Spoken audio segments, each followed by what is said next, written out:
চুমকির তখন ক্লাস 11। সেই সময় তাদের স্কুলে এক নূতন ইংলিশ টিচার জয়েন করলেন। অতীব সুদর্শন, পড়ানোর রীতিপদ্ধতিও আকর্ষণীয়।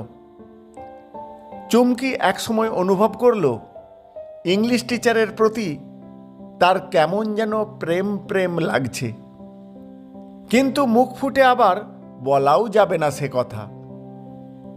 একদিন সে তাই সুযোগ বুঝে চিরকুটে আই লাভ ইউ লিখে গোপনে টিচারের হাতে গুঁজে দিল। টিচার অবাক, কি এটা? চুমকি রহস্যময়ীর মতো হেসে বলল, দেখুনি না। টিচার দেখে বললেন, ঠিক আছে।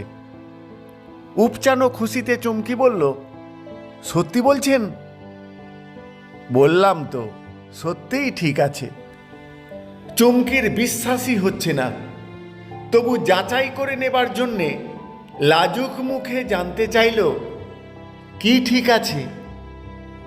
টিচার বললেন, বানান।